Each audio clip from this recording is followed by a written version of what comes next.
Olá, entusiastas da ciência livre sem filtros. Meu nome é Lúcio e você está no canal Make Science BR. E no vídeo de hoje, que é um paleontolongando, nós iremos falar sobre os bracinhos do T-Rex. Pois é, né? Um dos grandes mistérios aí que intriga os aficionados em dinossaurologia e também aos paleontólogos propriamente ditos, né? Que buscam até hoje compreender quais as possíveis funções desempenhadas, né, por esses bracinhos. Então, no vídeo de hoje, vamos tentar entender para que servem os bracinhos do Tiranossauro Rex. Vem comigo!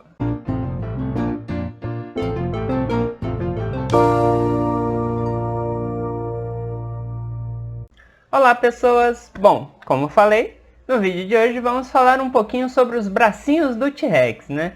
Só que antes de chegar lá, vamos entender duas coisinhas antes. Primeiro, a pergunta. A pergunta que a gente deveria estar fazendo não é para que serve o braço do Tiranossauro Rex, e sim, quais as funções ou quais as capacidades que os braços do Tiranossauro Rex possuíam. Porque quando a gente fala em servir, em ser útil, né, em associar determinada estrutura com uma determinada função de uma forma tão direta assim, a gente acaba caindo, né, no utilitarismo, né, nessa ideia de determinismo biológico, de que o braço se desenvolveu para isso, de que tal coisa evoluiu para fazer tal coisa. E a gente sabe que não, que os processos evolutivos eles não são direcionados dessa forma, que as características elas são selecionadas por meio do favorecimento no ambiente, não necessariamente isso pode estar associado à função, né, e geralmente está associado à função, mas isso não quer dizer que a evolução gerou aquilo para isso. E sim que aquilo foi gerado e a partir do momento que aquilo foi gerado, ele serve para alguma coisa. E esse alguma coisa pode gerar algo positivo ou negativo para o indivíduo. E isso vai atuar no fitness dele, né? Na capacidade de deixar descendentes.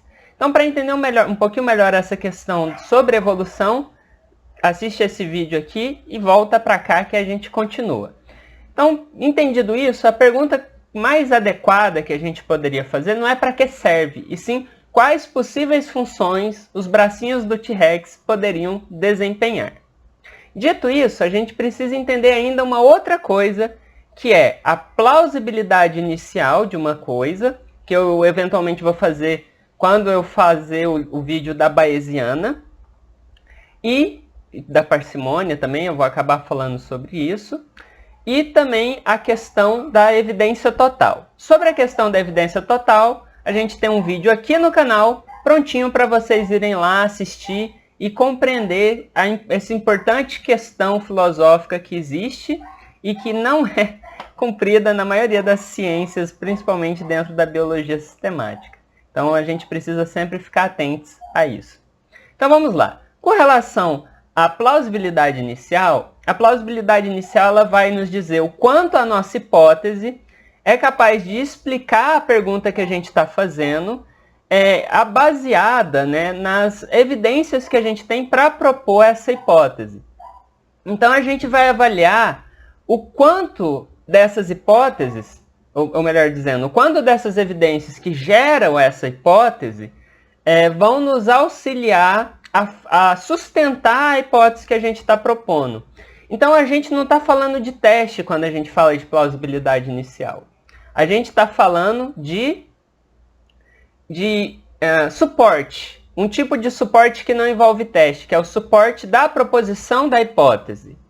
E isso quer dizer que é o quanto as evidências sustentam a hipótese que eu estou propondo. Então, se eu proponho uma hipótese baseada em evidências muito fracas, a plausibilidade inicial da minha hipótese ela é muito baixa, porque eu tenho evidências muito ruins sustentando elas. Então, a plausibilidade inicial é mais dita pela qualidade das nossas evidências utilizadas para propor a hipótese e, decorrente disso, quão bem essa hipótese vai nos responder a nossa pergunta.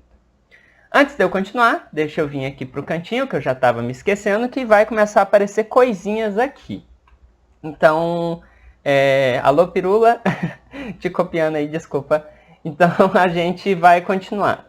Agora, sobre a questão da evidência total, o que acontece? Muitos trabalhos, eles são unidirecionais, vamos dizer assim, no sentido de trabalhar com a proposição de hipóteses. O que eu quero dizer com unidirecional?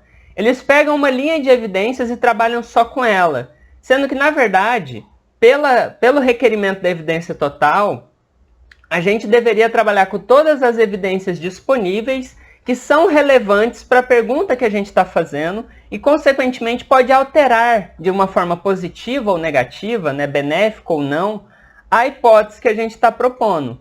Então, nesse contexto, isso já é uma crítica direta a muitos dos trabalhos que a gente vai acabar citando aqui nesse vídeo, por causa disso, porque eles não vão possuir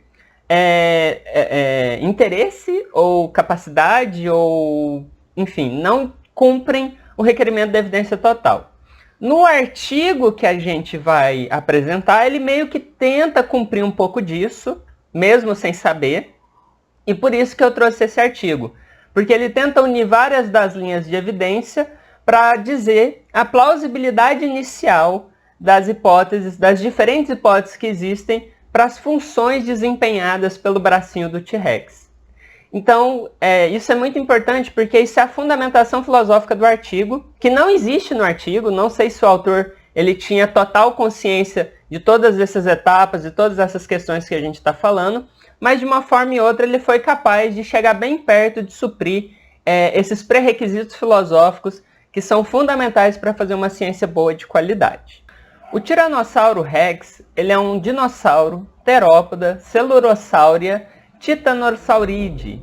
O que isso quer dizer é que ele é um dinossauro muito aparentado com a linhagem das aves, mais aparentado do que muitos outros dinossauros, como os saurópodes, como os carcharodontosaurídeos e tudo mais, e que ele era um animal de grande porte, que era caracterizado por uma cabeça muito grande, robusta, com dentes muito grandes, com uma força de mordida que durante muito tempo foi considerada como uma das mais fortes, mas aqui, né, autores brasileiros, Tito, Aline, do Colecionadores de Ossos, e outros autores, nos mostrando que a força de mordida do Tiranossauro Rex foi desbancada pelo Purosaurus brasiliensis, que tem vídeo aqui para quem quiser ir lá assistir mais sobre esse crocodiliano maravilhoso. E além disso, ele é muito famoso, né? Não só pelos filmes, talvez ele seja o dinossauro mais famoso do planeta, né? Mas ele também é muito reconhecido pelos bracinhos pequenininhos que ele tinha, com apenas 2 dedinhos aparentes. E decorrente disso, levanta-se muitas questões sobre a funcionalidade dos braços dele. Então, muito resumidamente, esse é o Tiranossauro Rex. Ele foi descrito por Osborn em 1905. Então é um dinossaurinho aí que já tem lá seus mais de 100 anos. E que encanta e fascina a gente, tanto nos filmes quanto na realidade, quando a gente vê imagens dos fósseis ou vê os fósseis propriamente ditos. Então ele é um animal muito interessante e que hoje a gente vai discutir um pouquinho sobre a funcionalidade desses braços que ele tinha, baseado nesse artiguinho aqui que vai estar aparecendo aqui, escrito pelo Don Warp Jr., que é um autor independente, ou seja, ele não está afiliado a nenhuma instituição, e isso é uma parada muito interessante, né, porque mostra que qualquer pessoa pode fazer ciência, desde que ela seja capaz de seguir os preceitos básicos da filosofia da ciência e da ciência que ela está se dispondo a trabalhar. Então isso é uma coisa muito legal e que esse artigo traz de interessante por si só. Bom, falando mais do bracinho do Tiranossauro Rex, ele é composto por 13 ossos, segundo esse trabalho aqui do Brochu de 2003. E o mais interessante, ele tem 3 metacarpais, que são esses ossinhos que vão se segurar os dedos, e que geralmente a gente tem um metacarpal por dedo, só que apenas 2 dedos proeminentes, né, com dígitos, com as suas falanges propriamente ditas, né? Então ele tem um metacarpal que não se transforma, vamos dizer assim, em um dedo. Isso é interessante, ele não é aparente, mas ele tem. E basicamente, o que a gente sabe é que proporcionalmente os braços dele são muito pequenos, como nesse artigo discute, e a proporção dele é de 1 para 12,3, o que é muito pequeno, e nesse artigo aqui, né? E além disso, ironicamente ou não, existem estudos, como os que estão aparecendo aqui, que suportam que os bracinhos do Tiranossauro Rex eram bem fortes, apesar de serem bem reduzidos. E isso é suportado tanto pela estrutura da cintura escapular que ele tinha, como também pelo que se dá para estudar sobre a reconstrução da musculatura do braço desse animal. Então isso é fascinante. Então, baseado nesse artigo, né, do ARP, a gente vai ver e tentar entender não a evolução do braço do Tiranossauro Rex, mas vai tentar entender quais as possíveis funções que ele poderia desempenhar quando em vida, né? Quando o Tiranossauro Rex em vida. Então, para isso, a gente vai aqui recorrer, né, ao meu rotorinho aqui do caderninho do unicórnio. Então, a gente tem 7 hipóteses diferentes para os bracinhos do Tiranossauro Rex. E a primeira delas seria a utilidade alimentar enquanto juvenil, pelo trabalho do Mattson e Griffin, de 1989. Basicamente, eles pensam da seguinte forma. Quando juvenil, as nossas proporções são diferentes de quando adulto. E, consequentemente, na fase juvenil, o Tiranossauro Rex ele tem um braço maior proporcionalmente ao restante do corpo. E, consequentemente, isso faria com que ele tivesse uma utilidade maior do que quando adulto. Só que essa hipótese por si só, ela não pode desconsiderar que em fase adulta, o bracinho do T-Rex continuaria tendo alguma função. Principalmente pelo fato dele ter capacidade de locomoção muito grande e também pela questão da musculatura, da força desenvolvida dessa estrutura.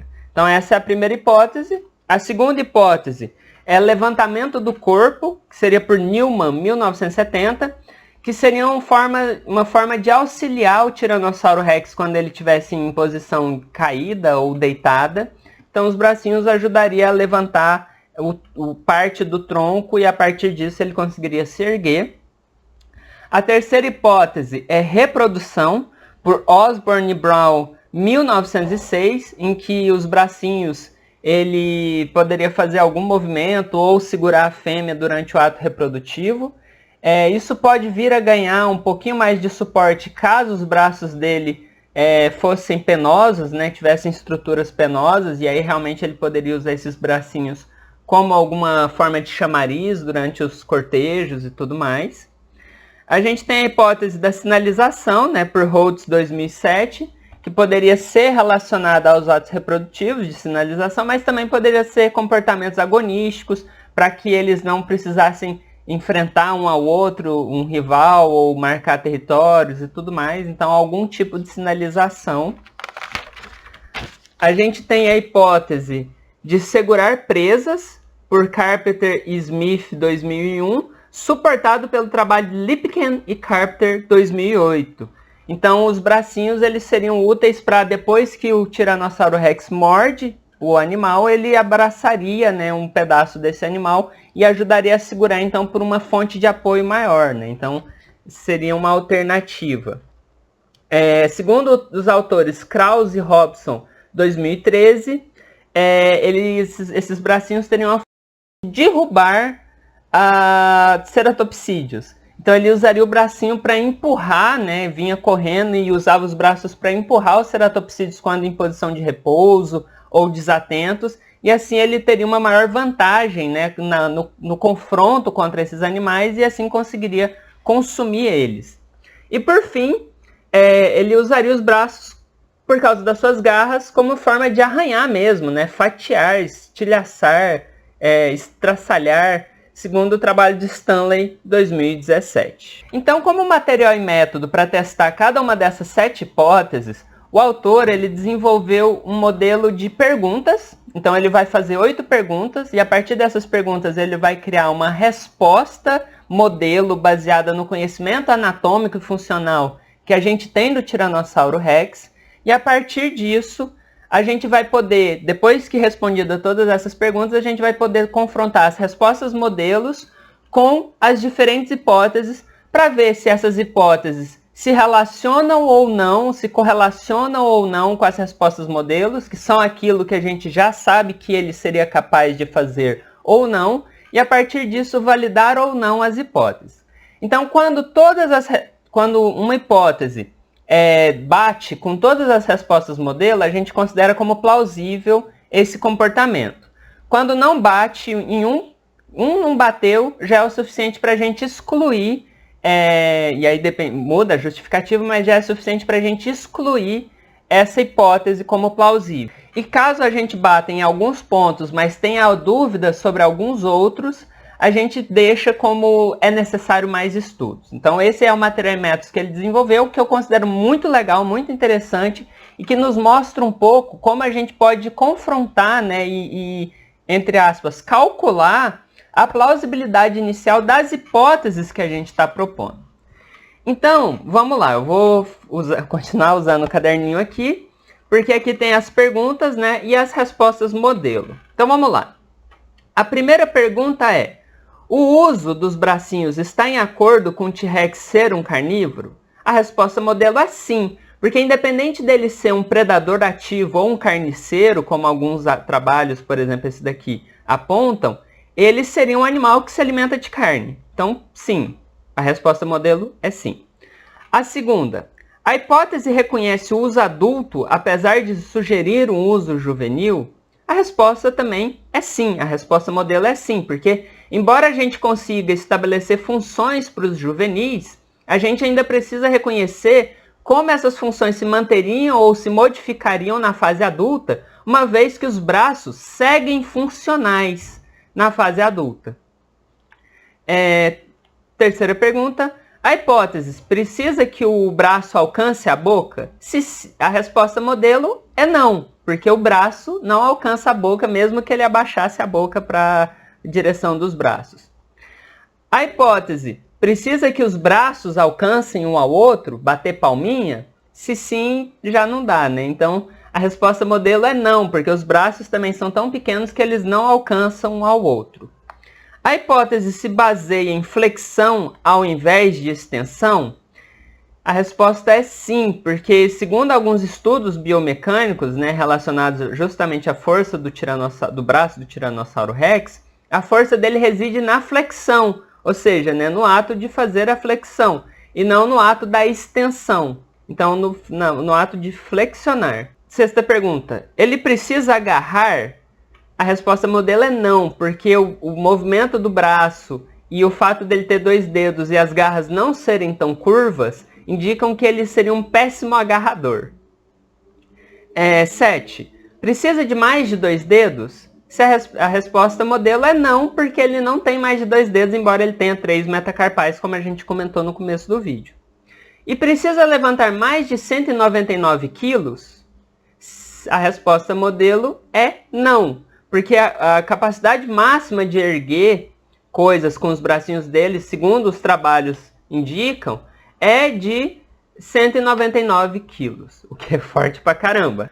Bom, confrontando agora as hipóteses que a gente tem com as perguntas que o autor propõe e suas respostas modelos, a gente é capaz de averiguar o quão plausíveis são as hipóteses que já foram propostas em diferentes trabalhos, seguindo linhas de evidências diferentes.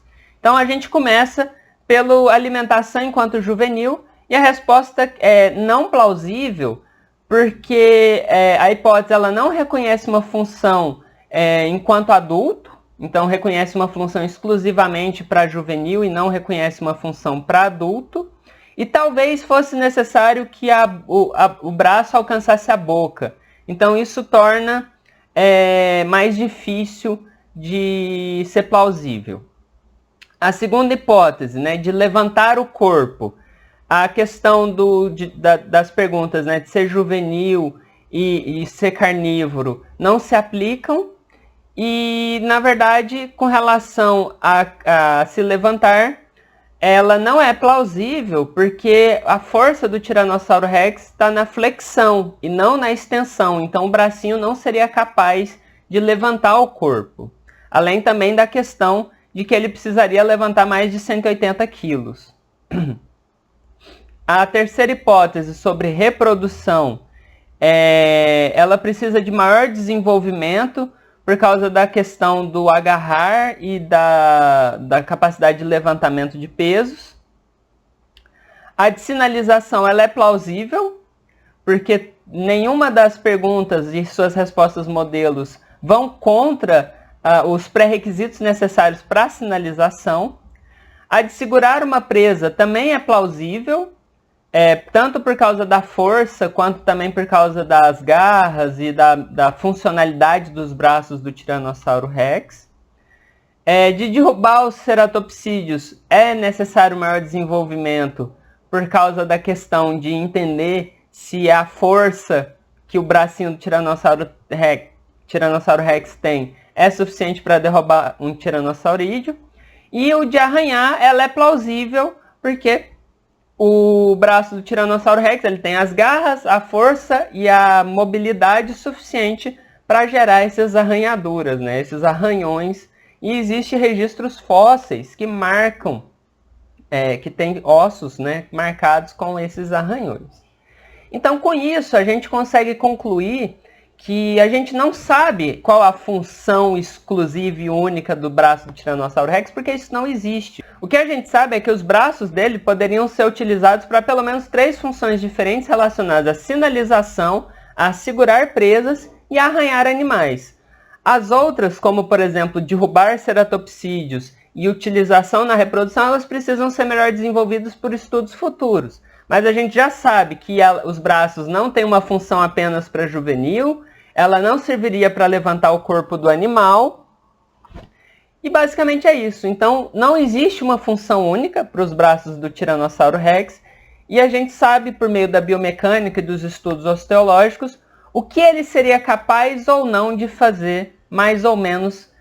E consequentemente isso dá uma melhor noção do que a gente pode esperar acerca da etologia, né, do comportamento desse animal, a partir do momento que a gente tem uma melhor compreensão das capacidades que os braços dele tinham, apesar de tão reduzidos e de tantos autores, né, defenderem que essa redução do braço ela podia ser uma questão de ser uma estrutura vestigial que lentamente perdeu a função e está desaparecendo, ou também alguns autores defendem, né, que o braço curto seria uma forma de compensar a cabeça grande, para que houvesse um balanceamento do centro de peso do animal, né? Então, se ele tivesse braços grandes e cabeça grande, ele teria que desenvolver, né, mecanicamente falando, ele teria que ter estruturas no quadril e na coluna para sustentar esse peso gigantesco que seriam os braços grandes e a cabeça grande. Então, alguns autores defendem que o fato da cabeça ter crescido tanto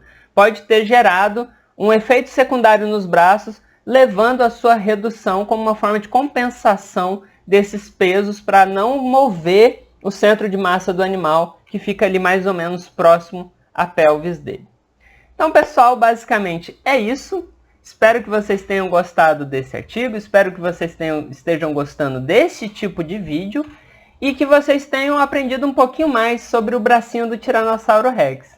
Então é isso, pessoal. A gente se vê num próximo vídeo. Um grande beijo. Tchau, tchau. Muito obrigado pela sua atenção. Não esquece o like, de compartilhar e de se inscrever no canal. Caso tenha condições, considere se tornar um padrinho do canal. Beijos!